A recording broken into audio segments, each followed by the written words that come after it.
Vamos entonces, mi amada iglesia, a continuar. Y hoy vamos a concluir finalmente el capítulo 6 de Hechos. ¿Cuántos dicen amén a ello? Nunca un capítulo de tan solo 15 versículos se nos había hecho tan largo, ¿no es cierto?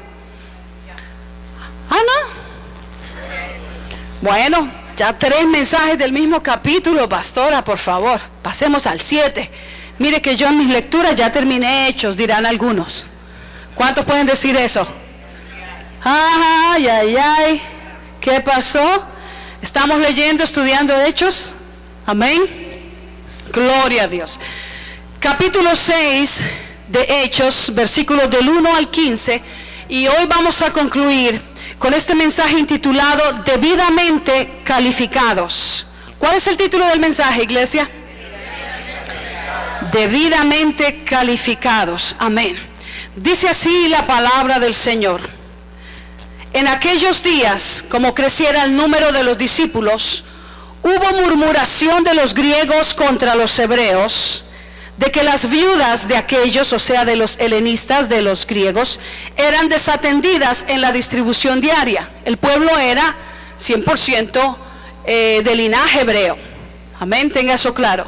La diferencia la hacía en que algunos habían sido venidos directamente desde Jerusalén o traídos desde allá, y otros habían sido hijos de hebreos que se habían procreado ahí en el área donde estaban ahora, bajo el imperio romano. Y entonces, debido a que estaba pasando ya el imperio de Alejandro el Magno, ¿se acuerda que hace unos meses prediqué sobre eso? Sobre Daniel y todo eso. Estaba pasando ya, ahorita estaba en vigencia el imperio romano.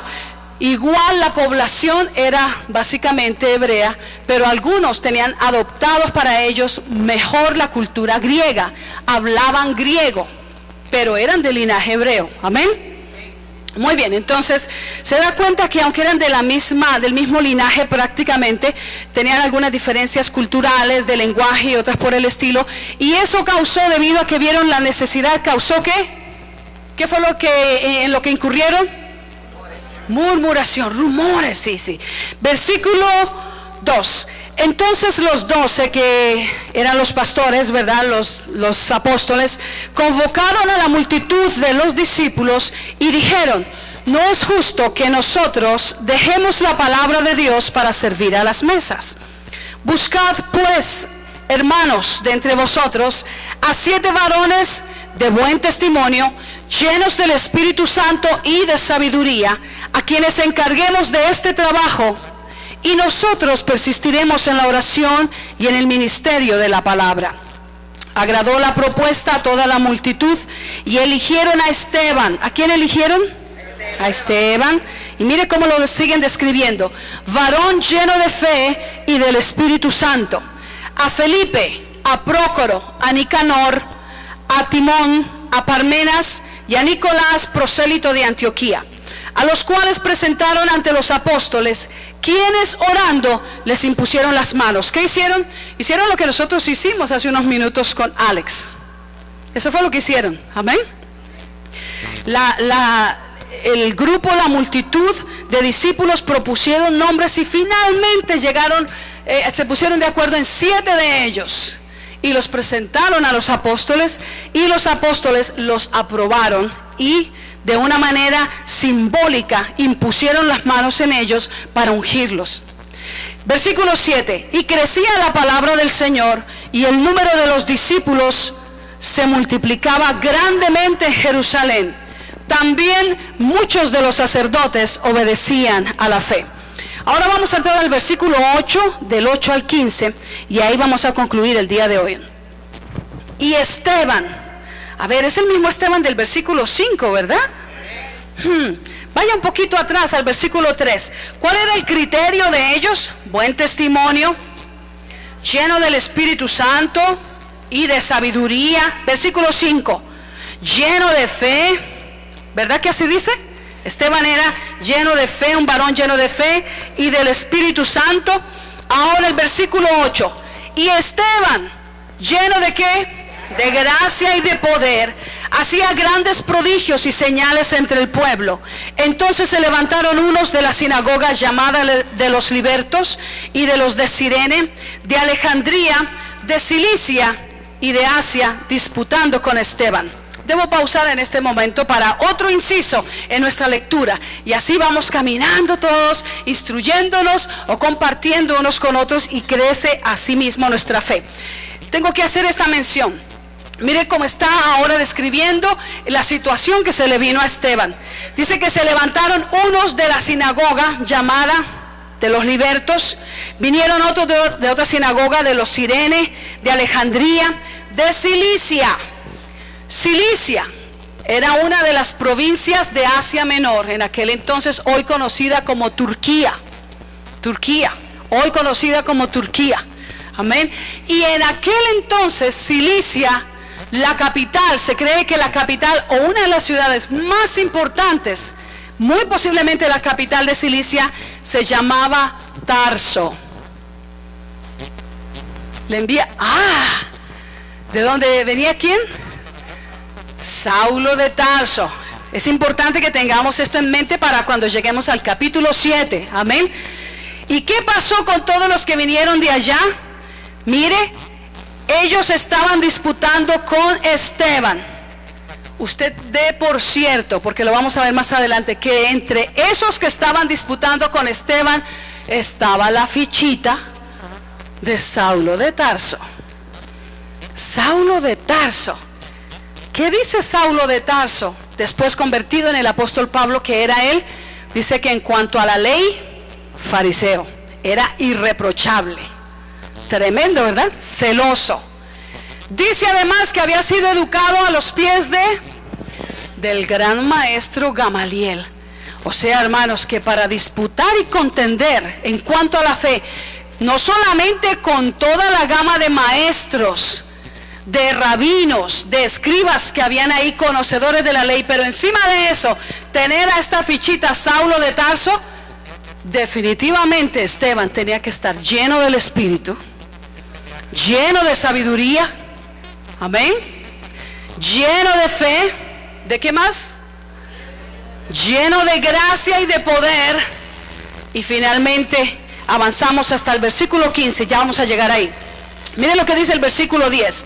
Pero no podían resistir a la sabiduría y al espíritu con que hablaba. Entonces sobornaron a unos para que dijesen que le habían oído hablar palabras blasfemas. ¿Contra quién? Contra Moisés y contra Dios. Y es muy curioso que en estos dos versículos que siguen le dan ellos prioridad al hombre y al templo antes que a Dios. Versículo 12. Y soliviantaron al pueblo, o sea que agitaron al pueblo, a los ancianos y a los escribas, y arremetiendo le arrebataron y le trajeron al concilio. ¿A quién llevaron al concilio? A Esteban lo llevaron ante el Sanedrín. Y pusieron testigos falsos que decían: este hombre no cesa de hablar palabras blasfemas contra este lugar santo. ¿Contra cuál lugar santo? El templo, porque el lugar donde se ejecutaba el juicio estaba en el templo. Y contra la ley, pues le hemos oído decir que ese Jesús de Nazaret destruirá este lugar y cambiará las costumbres que nos dio Moisés. Óigame, mire que son buenísimos para crear películas algunos, ¿cierto? Versículo 15 dice: entonces todos, diga conmigo, todos los que estaban sentados en el concilio, al fijar los ojos en él, en Esteban, vieron su rostro como el rostro de un ángel. Y esa es la última de las características de la que vamos a hablar hoy. Amén. Quedamos en nuestro mensaje anterior en puntos claros y concluyentes, como el hecho de que todo servicio, toda actividad en la obra del Señor es de carácter espiritual. Amén. Y para que en todo seamos efectivos, porque yo quiero ser efectiva en lo que yo hago. ¿Y usted? Sí. Todos queremos ser efectivos. Para que en todo seamos efectivos, Dios nos ha equipado como su iglesia. Usted es la iglesia del Señor Jesucristo. Donde usted se desplaza, donde usted se mueve, ahí va la iglesia del Señor Jesucristo. Usted es portador de la presencia y de la gloria del Señor. no importa al país que usted viaje, no importa donde usted se mueva, donde el Señor ahí a usted lo vea en ese lugar, usted es iglesia del Señor Jesucristo. Eso también, eso es un gran privilegio, pero también es una altísima responsabilidad sobre nosotros, ¿verdad que sí? Dios nos ha equipado para que seamos efectivos como su iglesia, y esa forma en que Él nos ha equipado en gran parte ha sido repartiendo dones para que seamos de mutua edificación. Amén. ¿Para qué el Señor nos da los dones? Para ser de mutua edificación. Quiere decir que esos dones no son suyos, son del Señor, pero Él se los confió a usted para que usted los administre. No diga, no, hoy vino esa hermana que no me cae muy bien, y hoy no voy a hablar en lenguas porque esa hermana no me cae bien. No, esos dones no son suyos. El Señor se los confió, me los confió para que los ejercitemos y la iglesia sea edificada. Muy bien, dijimos y repito que si nuestros dones determinan cómo opera nuestra iglesia, entonces hacemos bien en buscar ser debidamente calificados. Amén. Y entre esas cualidades, amada iglesia, parte del criterio que encontramos con base en este capítulo 6 del libro de los Hechos, en continuidad con nuestro estudio y con nuestros mensajes de este libro de los Hechos, hallamos 7, y 3 de ellas las vimos en nuestra predicación anterior, en el mensaje anterior. Hoy vamos a ver 4, pero no esté mirando el reloj. Uy, ¿a qué hora voy a ponchar tarjeta hoy entonces? Porque no se preocupe que vamos a salir a tiempo. Amén. No van a cerrar esa pupusería antes de las 10 de la noche, no se preocupe. Así es de que aguántese ahí un tantito, porque hoy vamos a ver 4 de ellas, pero en realidad hay 2 en una, o caminan como un par. Un discípulo de buen testimonio, un discípulo lleno del Espíritu Santo, un discípulo lleno de sabiduría. Eso fue lo que vimos en nuestro mensaje anterior. Y hoy vamos a ver las otras 4. Comenzamos con la primera de ellas. Busque ser un discípulo lleno de fe. Amén. Busque ser un discípulo lleno de fe. Ahora, contrario a la idea de muchos que fe es un asunto de optimismo. Hay muchos que piensan, que confunden la fe de la que nos habla la palabra, con el optimismo. Lo confunden tanto que uno a veces mira y dice, ay, dice el que nos da ¿cómo van a estar los tiempos climáticos? ¿Cómo le llamamos? Dice el meteorólogo que va a llover. Y alguien que confunde la fe con el optimismo dice, no, pero no digas eso. No digas que va a llover ni que va a caer nieve. De sí va a salir el sol radiante. No es en realidad un ejercicio de la fe que nos habla la palabra. Amén. Entonces, contrario a esa idea de muchos que la fe es un asunto de optimismo, que muchos confunden que la fe es un asunto de un pensamiento positivista. Incluso algunos enseñan a algunos hermanos o creyentes que aunque se esté muriendo del dolor, diga que no le duele. Y eso es bien difícil, porque como me dijo un chapín de aquellos bien chapín, me dijo, claro, como a usted no le duele. Como no es a usted a quien le está doliendo. Es fácil decirle, diga que no me duele, diga que no me duele, ¿verdad? Y algunos confunden la fe con un pensamiento positivista. Hace 3 días, hace 5 días debí haberle puesto gas al carro. No le he puesto, pero por fe ahí va a caminar. Un pensamiento, eso no es fe. Amén. Yo considero, hermanos, que es importante. Ahora, que usted se vio en circunstancias apremiantes, como he escuchado testimonios tremendos, que usted se vio en una situación que no pudo controlar y definitivamente no estaba bajo su control ni su autoría poder llenar ese tanque de gas.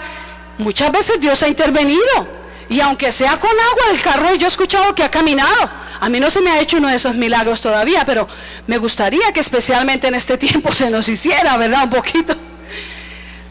Pero cuando es por negligencia, por dejadez, por pereza, por olvido, porque hasta que no termine la película no le voy a poner, y al otro día salimos atrasados para el trabajo y hay que hacer eso, ¿qué importa? Ahí Dios me va a ayudar a llegar.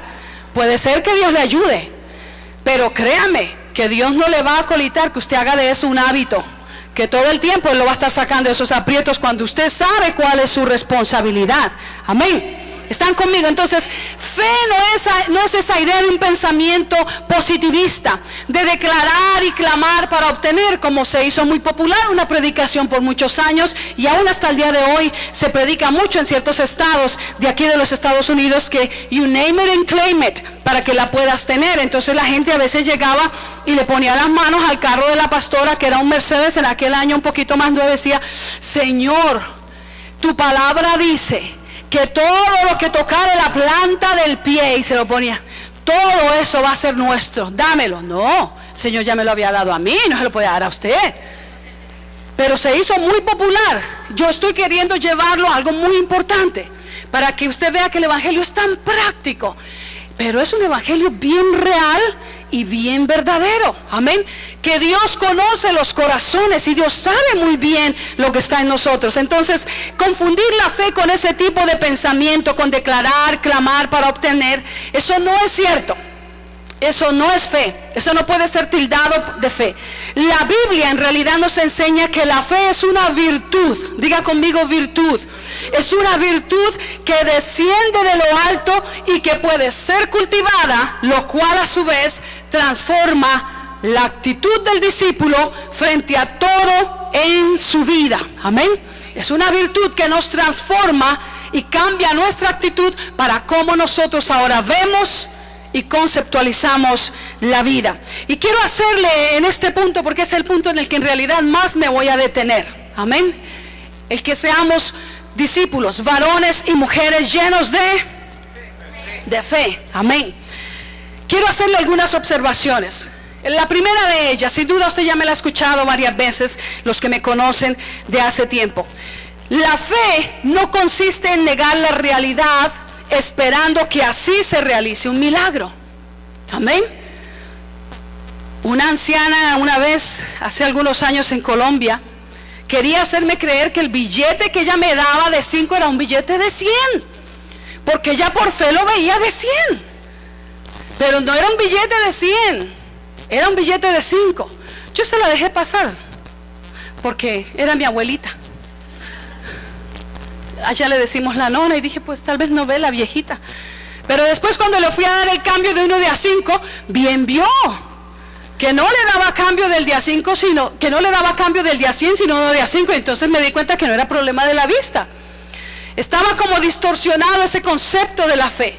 Pero a veces nosotros, de una manera equivocada, aplicamos la fe de la palabra en esos aspectos también. La fe no consiste en negar la realidad esperando que así se realice un milagro. La fe, amados hermanos, no va en contra de la razón. Amén. No va en contra de la razón. La fe no es ciega. ¿Cuántos creen eso? Hay muchos que afirman que tienen una fe tan grande que es una fe ciega lo que ellos tienen. Se van a chocar, se van a estrellar. No es una fe ciega ni tampoco es una fe torpe. La fe es inteligente. La fe tiene visión y visión 2020. Ve muy bien. La fe supera la razón. La fe trasciende a la razón. La fe va por encima de la razón. Amén. ¿Cómo lo aplicamos? Tengo un malestar, tengo una dolencia, tengo un problema de salud. Yo sé que lo tengo. No voy a decir, no lo tengo. No, porque si lo tengo, si el médico me dice que lo tengo, si los diagnósticos me dicen que lo tengo, y yo digo que no lo tengo, pues no es cierto. Sé que lo tengo. El dolor me recuerda que lo tengo. La incomodidad me recuerda que lo tengo. Mi razón puede decir, mira, como estás tan mal, tenés ese problemita, no vayas a la oración. Eso me puede decir mi razón. Ya mucho estás haciendo con ir al trabajo vos, pero bueno, pero por lo menos tenés que ir al trabajo, porque ¿de qué vas a comer si no vas? La razón, ¿están conmigo? Está razonando la situación. Y la razón puede ser que me diga, mejor me quedo, me estiro aquí. Pero la fe entra en actividad y dice, no, si es cierto que te duele, Es cierto que estás molesto con esto. Es cierto que te causa dolencia. Es cierto que hasta te puede hacer caminar más lento, más despacio. Pero ten fe en Jesús y ve a la oración.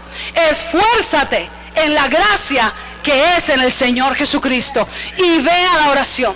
Cree que Él te va a sanar. Pero tengo tantas semanas orando, tengo tantos meses orando, tengo hasta años orando por esto. Y la razón dice, no va a ser.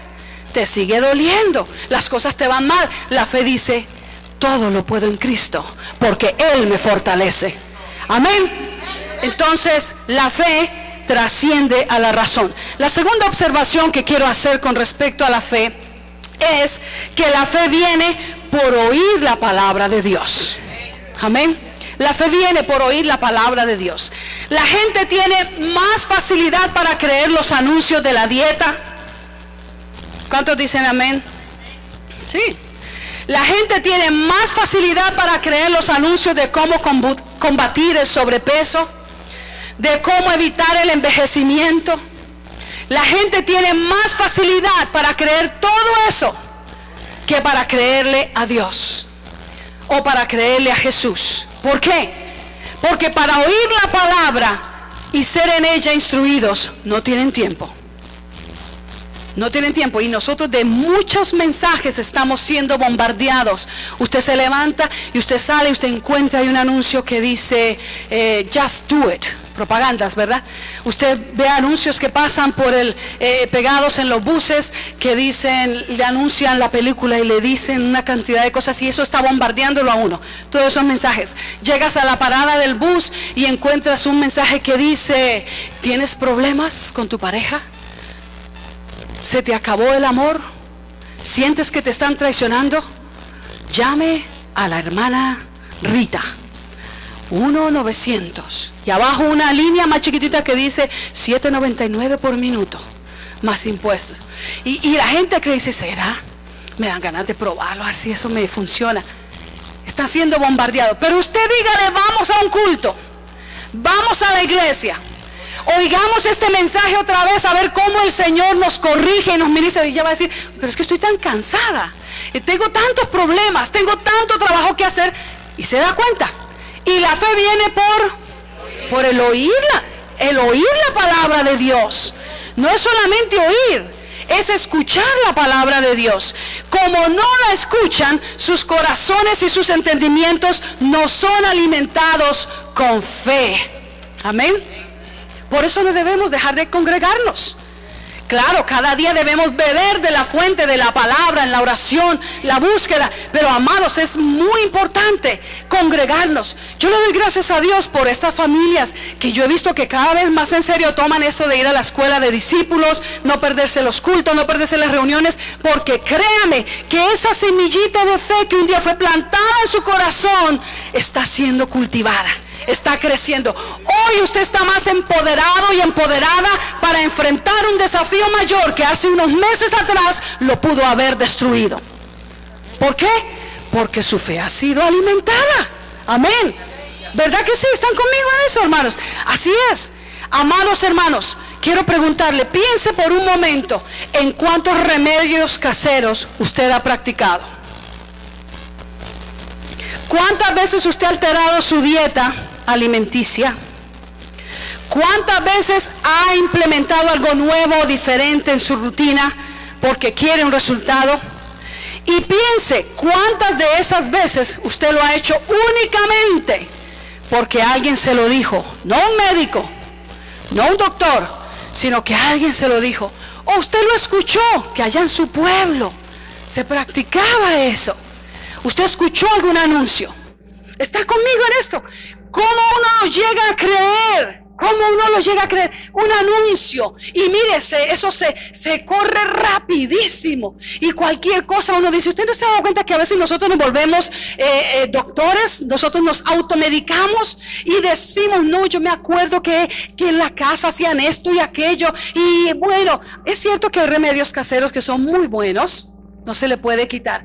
Pero hermano, ¿por qué será que nos cuesta tanto, con la misma fe, tan siquiera el mismo grado de fe, creerle al Señor cuando Él nos habla? Creer su palabra, creer lo que Él nos dice. Creer, hermanos, como dice la palabra. Tener certeza de lo que esperamos, porque eso es fe. Tener certeza de lo que esperamos. ¿Qué esperamos? ¿Cuántos esperan una respuesta divina en sus vidas?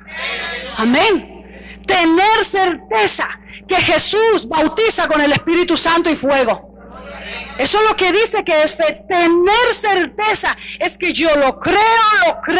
Es que no hay ni un gramo de duda ni de incredulidad dentro de mí. Yo creo y lo estoy esperando. ¿Se da cuenta? Eso es fe. ¿Cuántos creen que Jesús viene otra vez? Y pudiera ser este día, pudiera ser mañana al amanecer, pudiera ser que lleguemos a celebrar acción de gracias a sus pies. ¿Qué sabemos nosotros? Pero lo creemos. Eso es fe. Creer, tener esa certeza de lo que esperamos, estar convencidos de lo que no vemos. Estoy convencida que Él existe. Estoy convencida que Él es Señor de señores y Rey de reyes. Estoy convencida que Él es el único camino al cielo. Estoy convencido. Eso es fe, y eso se genera en nosotros únicamente por oír su palabra. Así es. Por eso es tan importante que el creyente sea instruido, sea enseñado, escuche la palabra, que mientras que estamos aquí, los hermanos estemos en lo que estamos. Amén. Los hermanos estemos atentos, escuchando la palabra, porque ¿qué es lo que está haciendo esa palabra? Está abonando esa semilla de fe en su corazón. Dios sabe los desafíos que a usted le esperan. Dios conoce el mañana suyo y el mañana mío. Y Dios sabe que si usted no alimenta esa fe, usted puede ser derrotado. Por eso no se duerma durante las predicaciones. No atienda a los celulares durante las predicaciones. ¿Están conmigo? Amén. No esté saliendo y entrando, a menos que tenga una gran urgencia para hacerlo. Porque usted vino para escuchar la voz de Dios. Y esa voz alimenta su fe. Amén. Finalmente, en cuanto a ser un discípulo lleno de fe, le quiero decir que la fe se manifiesta en la obediencia. Hermano, esto está más que claro en la palabra. ¿En qué se manifiesta nuestra fe? En la obediencia.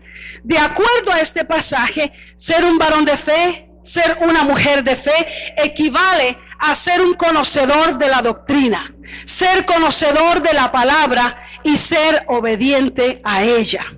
A eso equivale. Si usted estudia bien ese pasaje, usted se va a dar cuenta de lo que está diciendo ahí. Amén. Eso mismo es referido en otros pasajes, como 1 de Juan 3:23, como Romanos 16:26, que dice que el misterio que estuvo oculto por siglos se refiere a la revelación del Evangelio de Cristo Jesús. El misterio que estuvo oculto por siglos, Dios en Cristo Jesús lo reveló. Eso es lo que dice Romanos 16:26. Se lo estoy parafraseando. Dios en Cristo Jesús lo reveló para que escuchen esa fe y obedezcan a esa fe el Evangelio del Señor Jesucristo. Romanos 16:26. Eso es importante, amados hermanos. Escuchar la palabra de Dios y saber que la fe se manifiesta en la obediencia. Amada iglesia, Esteban fue calificado como un varón lleno de incredulidad. Amén. Lleno de duda. Pero es que no sé si invitar a alguien para el almuerzo del domingo. Vos, ¿qué tal que me salga con otros temas? Ay, es que no sé. ¿Y qué tal que Dios no se mueva ese día? Ay, no, yo me muero de la vergüenza. ¿Qué tal que de verdad Dios no haga nada ese día? No haga nada. El simple hecho que lo esté inquietando a usted para que invite a alguien es porque ya Dios está en la jugada desde hace mucho tiempo. Amén. Ya Él está haciendo. Ya Él está obrando. Esteban fue calificado como un varón lleno de fe porque conocía las Escrituras, las recitaba sin problema. Eso es lo que dice el pasaje que leímos, y cuando entremos al 7 todavía en mayor extensión lo vamos a ver. Él recitaba la palabra sin problema. ¿Cuántos pueden hacer eso? ¿Qué pasó con aquellos años cuando a nuestros niños les hacíamos recitar los versículos, memorizar los versículos? Hay que ponerse cada vez más serio, más firme en esto de las clases de escuela dominical, de las clases de los discipulitos. Cada vez que tengamos los niños, las clases y los tiempos que los padres pasan con sus niños, es importante enseñarles a memorizar la palabra de Dios. Han habido muchas veces muchos desafíos en la vida que lo que me ha rescatado y me ha tirado a mí el callado para sacarme de cualquier situación o desafío ha sido la palabra de Dios en mi corazón, porque esa palabra es vida. Cobra vida para uno y corre como río que lo ilumina a uno y sabe cómo entonces debemos decidir. Amén. Él las recitaba sin problema, daba testimonio de ellas con denuedo ante todos, mayormente ante los sabiondos de la ley. Él presentaba defensa de su evangelio con base en la palabra. Amén. Esto es importante, hermanos, que la defensa del evangelio que nosotros presentemos o el testimonio que demos del evangelio sea con base en la palabra, no con que a mí me parece. A mí me contaron, bueno, lo que yo entiendo, ¿no? Lo que yo he oído. O algunos hasta dicen, bueno, yo me imagino que la respuesta es esta. No, no tiene por qué imaginarse, no tiene por qué dar su parecer, no tiene por qué caminar ignorante. Usted puede responder si usted va a la palabra de Dios y se sumerge en ellas. ¿Cuánto le dan la gloria a Dios? Amén. Dice que Esteban presentaba defensa de su evangelio con base en la palabra. Y amados hermanos, era tanto lo que él estaba empapado de esa doctrina que aún estuvo dispuesto a morir por causa de su fe. Él estuvo dispuesto a morir aún por causa de su fe. No le fue difícil morir por su fe porque ya él la obedecía. Él esperaba con certeza. Él estaba convencido de lo que no veía con sus ojos físicos, pero bien lo creía en su corazón para verlo con sus ojos espirituales. ¿Por qué será que a veces nosotros fácilmente intercambiamos el evangelio, nuestra comunión con Jesús, nuestro tiempo para el Señor, nuestra disciplina de búsqueda de la presencia de Dios por una baratija? ¿Por qué será? ¿Por qué será? Porque no hay mucha palabra en nosotros. Porque la palabra, hermanos, la palabra martilla. La palabra y no nos dejará en paz. Eso lo dijo el profeta David. Amén. ¿A dónde huiré de tu presencia? ¿Será que me voy debajo de una peña? Allí estás tú. ¿Me meto a lo profundo del mar? Allí estás tú. Y tenemos testimonios como el de Jonás, que dio testimonio que aún en el pez, en el estómago de un gran pez, todavía allí lo persiguió y lo acosó la presencia de Dios. ¿A través de qué? De la palabra. ¿A dónde huiremos? ¿Dónde nos esconderemos? No existe ese lugar cuando en nosotros hay palabra. Para algunos es fácil abandonar el camino. Hoy están en la iglesia cristiana evangélica. En unas semanas están por allá en la tal iglesia esa que dice pare de sufrir. ¿No notaron diferencia? Están comprando pañuelitos. Y hasta lo llaman a uno para decir, pastora, viera qué avivamiento en esa iglesia. Linda la cosa ahí. ¿Y dónde estás? Allá. Con los portugueses, ahí con los brasileños. De todas maneras nos toca practicar un poquito el portugués y eso se mueve, hay lenguas especialmente, el portugués se mueve mucho ahí. Se le hizo fácil. Hay quienes han dejado la bendición del Espíritu Santo por irse de regreso a sus andanzas, a su antigua fe. No puede ser. Hay quienes hoy les parece, como les decía el domingo pasado, les parece que es lo mismo decir que estamos llenos del Espíritu Santo a decir que somos carismáticos. No es lo mismo. No es lo mismo. Hechos capítulo 1 versículo 8 también nos está diciendo eso. Muchas veces en los evangelios se nos dice, pero recibiréis poder. No dijo recibiréis carisma. No dijo recibiréis liturgia. No dijo recibiréis un estándar más elevado de vida, filosófico, para impresionar a los hombres. Dijo recibiréis poder cuando haya venido sobre vosotros el Espíritu Santo. ¿Cuánto le dan la gloria a Dios por ello? Amados hermanos, nosotros reflejamos la fe que tenemos con nuestra obediencia. La obediencia es lo que hace que la palabra crezca en nosotros. Miren lo que dice ahí esos versículos. Y crecía la palabra del Señor, y el número de los discípulos se multiplicaba grandemente en Jerusalén. Versículo 7. La obediencia hace que la palabra crezca en nosotros. Hay quienes dicen: no, pastora, yo no puedo obedecer, yo no puedo hacer eso porque es que yo todavía no lo entiendo. No tiene que entenderlo todavía. Si lo dice la palabra de Dios, es suficiente exigencia para que la obedezca. En el camino, en tanto que usted está promoviendo la obediencia, usted lo va a entender, porque se ha de entender espiritualmente. Amén. No, pero es que eso, la palabra no, eso yo no puedo hacer eso. Es que no, la palabra es muy fuerte. Cuando yo la entienda, nunca la va a entender. El enemigo va a tener de ahí eso agarrando su vida para que usted no crezca, no cultive más y no madure más su fe hasta que usted la entienda. Amados hermanos, somos un pueblo espiritual, una empresa espiritual regida por principios espirituales.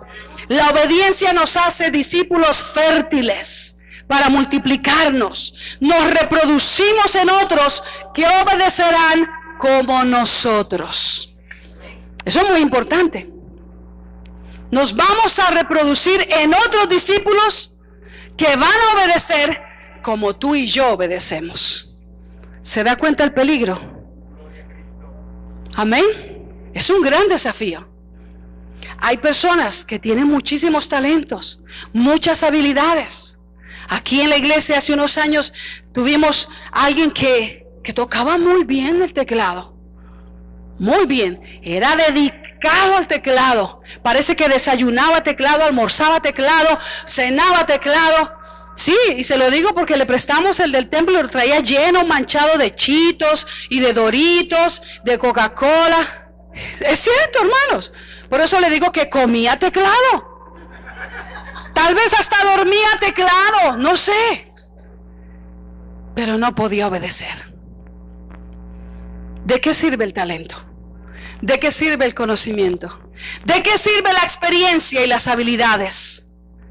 Es peligroso, porque si tú lo dejas que avance, se va a reproducir en otro discípulo que obedecerá exactamente como él.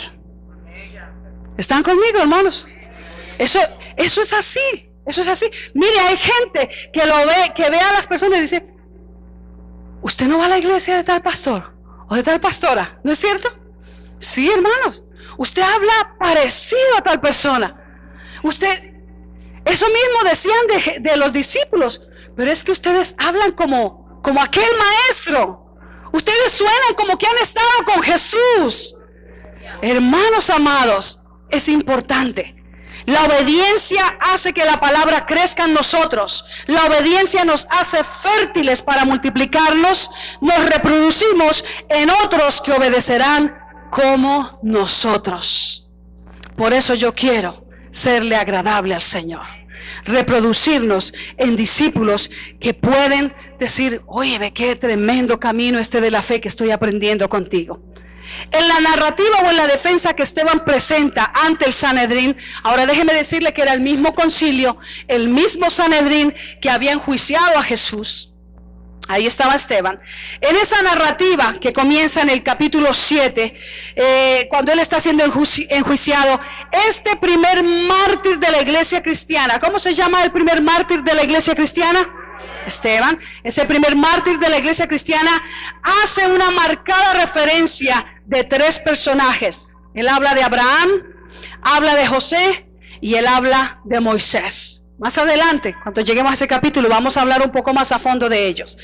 Al final de su predicación, Esteban menciona a David como el que halló gracia para levantarle casa a Dios, aunque no fue él quien la construyó, sino su hijo Salomón el que la construyó. Pero los planos y los materiales de la construcción, Dios se los confió únicamente a David. Amén. Ahora, iglesia, en esa defensa del capítulo 7 de Hechos que presentó Esteban, el énfasis es la fe de cada uno de ellos. la fe de Abraham, la fe de José y la fe de Moisés. Pero la fe manifestada en obediencia. Amén. Hermanos, esto es algo muy importante para nosotros. La fe manifestada en la obediencia. Según el camino por donde ellos eran llevados de la mano de Dios. Abraham, así algo somero, mostró su fe por su obediencia. Dios le dijo: vete de tu casa, de la casa de tu padre, deja tu parentela y agarra camino para donde yo te voy a mostrar. ¿A dónde? Dios, yo no puedo obedecer hasta que no me des un mapa. Y si no me das una agenda, no puedo obedecer. Yo necesito saber militarmente, rigurosamente, qué es lo que tú quieres que yo haga a las 5 de la mañana y a las 7. ¿A dónde me vas a llevar? Yo necesito, hasta que no me entregues esa agenda, ese portafolio, yo no voy a caminar. Así a veces nosotros tratamos a Dios. Y Dios le dijo a Abraham: vete de la casa de tu padre. ¿A dónde? Tú solo vete. Agarra camino, tú chunches y vámonos. Vete de la casa de tu padre. No, yo no me muevo porque es que Dios a mí me tiene que hablar de todas maneras. Y es que aún si Jesús otra vez en persona, en cuerpo, viene y le dice, tampoco le va a creer. Así es de difícil a veces nuestro corazón. Y Dios le dijo: vete de ahí, vete de tu parentela. Llegó un momento en que Dios incluso le dijo: sacrifícame a tu hijo, al hijo de la promesa, al hijo del cual yo te he dicho, de ti van a salir naciones, serás padre de muchedumbres. A ese hijo, tu única simiente, el hijo de la promesa, a Isaac, a ese sacrifícamelo. Una fe puesta a prueba. Amén. Y amados hermanos, todas las veces que Abraham caminó por fe y actuó por fe, lo hizo en obediencia, todas las veces salió bien. Eso es lo que está diciendo Esteban más adelante. José no rehusó sufrir. Amados, nuestra fe a veces trae también como un producto a la mano, trae el sufrimiento. Como enseñaba la clase de hoy, a veces nos toca redefinir nuestras relaciones personales por causa de nuestra fe, por causa de nuestros principios, por causa de nuestros valores. Amén. Muchas veces nos toca hacer eso. José no rehusó sufrir, no era: ay Dios, pero desde que yo me hice cristiano evangélico, todo me sale mal. Mire, nunca en mi vida había tenido un accidente y me estrellé. Nunca había perdido el trabajo y ahora estoy sin trabajo. Mire, ¿sabe? Y eso el enemigo lo usa, hermanos, para minar la fe. Nunca tuve un problema con mi familia. Es que posiblemente nunca antes usted se determinó a vivir la fe cristiana como ahora. Posiblemente. Y esa fe cada vez es más preciosa cuando es pasada por el fuego. José no rehusó sufrir, ser perseguido y encarcelado por causa de su fe, por cuanto él había prometido que no pecaría contra su Dios, el Dios de Israel. José esperó hasta ver el cumplimiento de la justicia de Dios sobre él, y aún llegó a profetizar sobre sus huesos.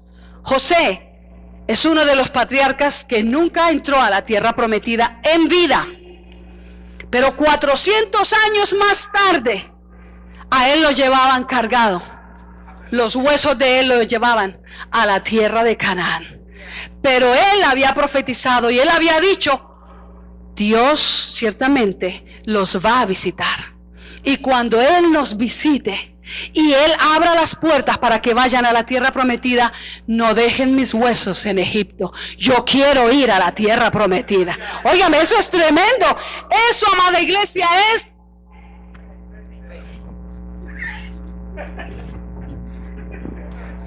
Díganle un amén bien fuerte a los que están dormidos. Los que están despiertos. Eso es fe. Fe. Que antes de morir, él dijera: Dios los va a visitar. No dejen mis huesos en Egipto. Quiere decir que durante 400 años que todavía ellos estuvieron bajo el dominio de otros faraones, donde quiera que ellos emigraban y corrían y levantaban tiendas, siempre tenía que haber alguien, una comisión que decía: oye, ¿y los huesos de José? Aquí vienen, tranquilo. Ah, muy bien.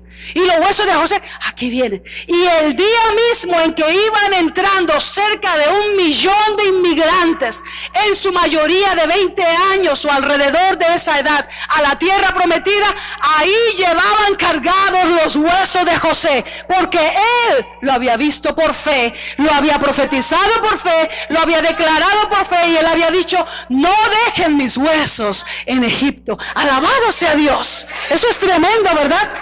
Denle ese aplauso al Rey de los siglos. Aleluya. Gloria a Dios por los siglos de los siglos. José, un personaje de fe. Y Moisés, finalmente, hermanos. Moisés, la lección aquí en resumidas cuentas de Moisés es que mientras él trató de hacer algo por su pueblo fuera de la fe, él fracasó. Sí, cada vez que él obró fuera de la fe, él mató a un egipcio. ¿Se convirtió en qué? En un asesino. Le tocó huir. ¿Se convirtió en qué? En un fugitivo. Ay, ustedes. Muy bien. Pero cuando él anduvo y actuó por fe, obedeciendo, él triunfó.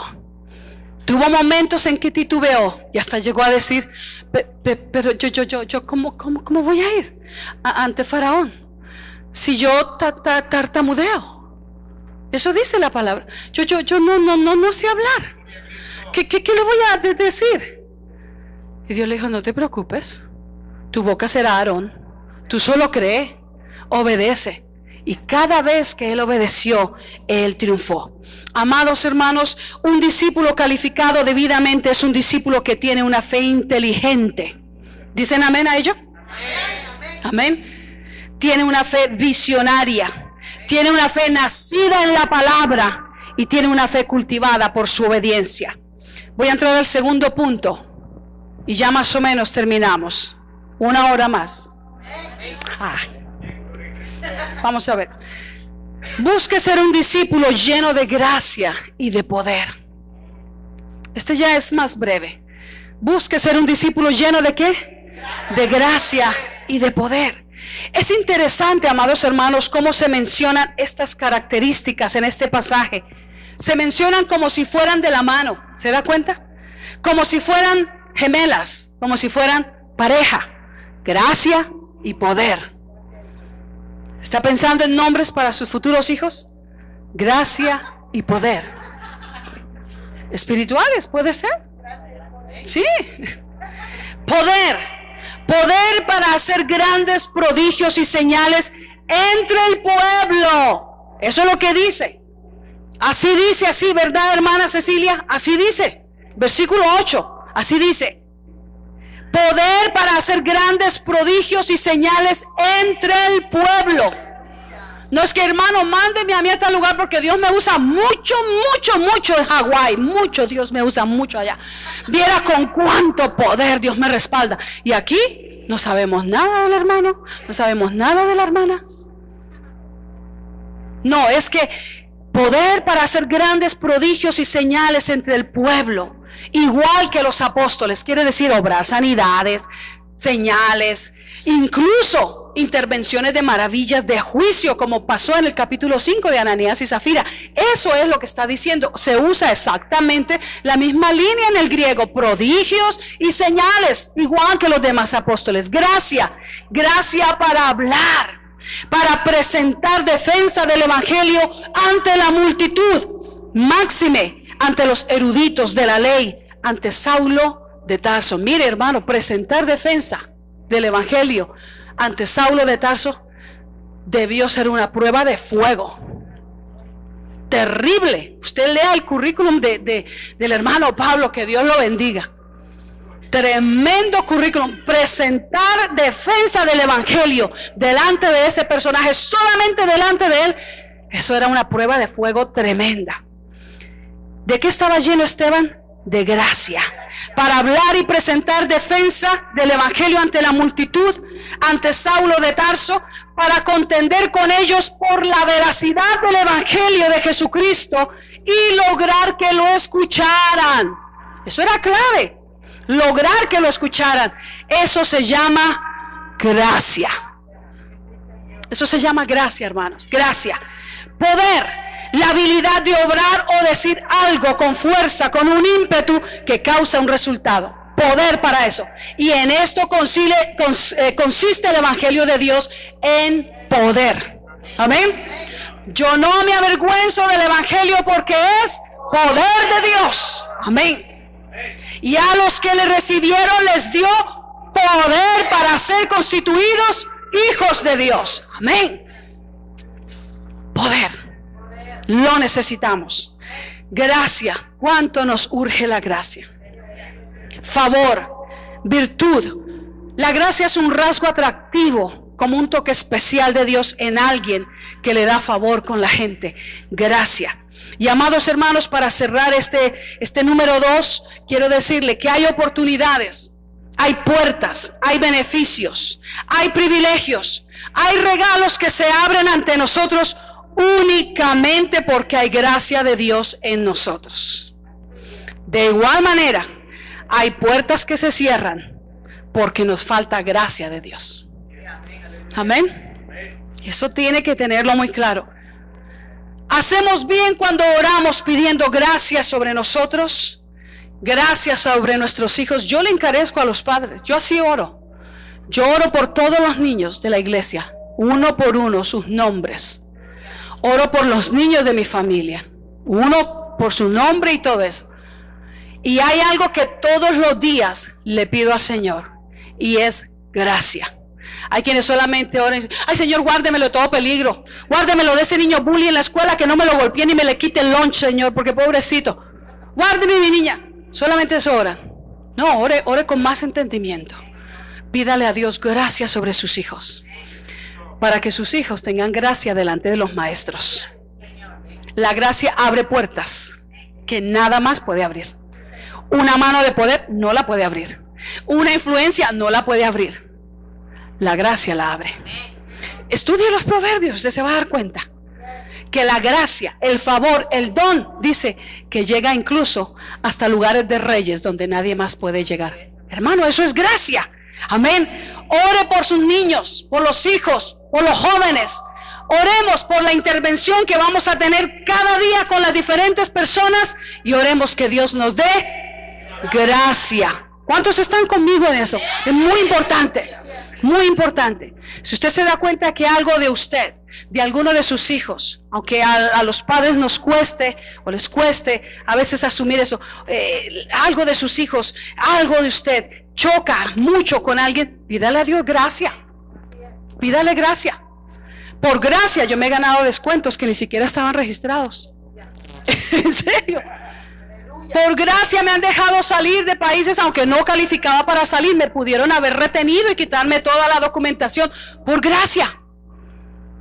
Por gracia se han abierto puertas de las que a veces no podemos hablar públicamente porque lo solicitan así, algo más discreto. Gracia, gracia, gracia. ¿Quiere una mejor promoción en su trabajo? Pídale a Dios gracia.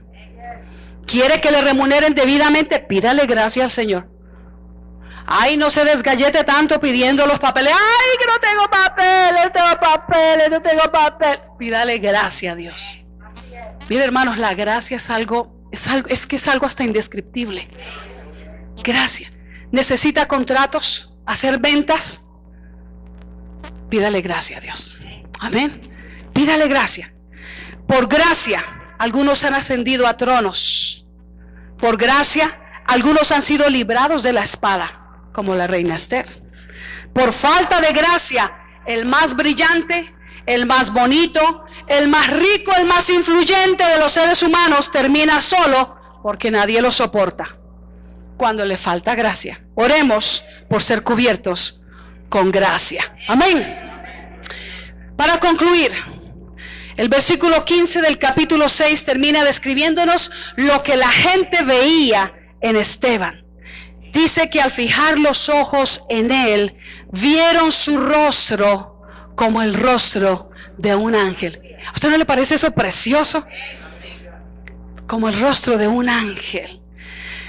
Amados hermanos, cuando enemigos del pueblo de Dios en tiempos de Gedeón fueron confrontados por Gedeón. Estoy hablando de los famosos reyes de Madián, Seba y Salmuna, de acuerdo al libro de los Jueces, como dice. Y Gedeón les preguntó qué aspecto tenían los de su pueblo cuando ellos los mataron. Lo que esos reyes le respondieron fue: como tú. Así eran ellos. Cada uno parecía hijo de rey. Y eso, hermanos, tiene que ser algo que la gente ve en nosotros. Ese versículo que leyó hermano Alberto, creo que fue antes del culto, eso es exactamente lo que dice la Biblia que nosotros somos. Mas vosotros sois linaje escogido, real sacerdocio, nación santa, pueblo adquirido por Dios, para que anunciéis las virtudes de aquel que os llamó de las tinieblas a su luz admirable. Somos eso, que cuando la gente nos vea, diga eso, pero que vea eso en nuestro rostro. La respuesta de Pedro y de Juan ante el cojo del capítulo 3 de Hechos, ¿se acuerda? Cuando el cojo se quedó así, una limosna. ¿Qué decía la respuesta de ellos? Míranos, comienza diciendo. Después fue que le dijeron: no tengo plata ni oro, mas lo que tengo te doy. Pero lo primero que ellos le dijeron fue, dígalo más fuertecito para que se me despierte: míranos. Eso a mí eso a veces me intriga, porque muchas veces nosotros cambiamos el mensaje y es más fácil decir: a mí no me mire, mírelo a él. A mí no me mire, mire a Jesús. Pero es que la gente mira a Jesús a través de nosotros. La gente sabe de Jesús a través de nosotros. Y no le podemos decir: hermano, no me mire a mí, yo soy mal geniado. Hasta se me salen unas palabras feas de repente si me provoca mucho. Pero no me mire a mí. Usted no me escucha a mí, usted escucha al Señor. De pasadita, si quiere, mire a la pastora también. Pero eso no puede ser. ¿Están conmigo, iglesia? Eso no puede ser. Míranos. Dile a tus compañeros de trabajo: mírame. Yo soy una carta abierta, una carta leída por todos. Mírame. Mi vida privada y pública es consistente. No tengo nada de qué avergonzarme. No tengo nada por qué bajar mi rostro. Con mi frente en alto, yo te puedo decir: mírame. No soy perfecta, por supuesto que no. Sin duda cometeré errores y tal vez más graves que los tuyos. Pero yo una cosa sé: yo estoy esforzándome por destilar la vida de Jesús a través de mi vida cada día. Por eso, míranos. Amén. Amados hermanos, ¿qué ven en nosotros los demás cuando nos observan? ¿Será que ven un rostro lleno de angustia? Ay, otra vez me toca ir al culto. Este miércoles nos gozamos tan lindo allá en la reunión en Falls Church con los hermanos que llegaron. Fue un tiempo de oración tan precioso. Me impactó mucho ver que uno de nuestros bebitos espirituales, he sabido que a las 3 de la mañana regularmente está en pie para irse a su trabajo, o por lo menos ese día como que así fue. 13 horas después de trabajar, se veía que había pasado en el sol un buen rato. ¿Qué hizo? Llegó la hora de dormir. No, llegó a su casa, recogió a sus muchachos, nos vamos a la oración. Bonito, ¿verdad? Con un rostro tal vez cansado, tal vez sin dormir mucho, pero expectante de lo que Dios tiene, con alegría. Hermano, cualquiera que lo conozca le dan ganas de: ¿qué será lo que eso tiene? Mira, viene cansado, agotado, y en lugar de llegar maldiciendo, en lugar de llegarse quejando, viene con que se baña, se arregla y se va otra vez para una reunión de oración. Yo quiero ir a ver qué es lo que le dan allá. ¿Qué será lo que le dan allá?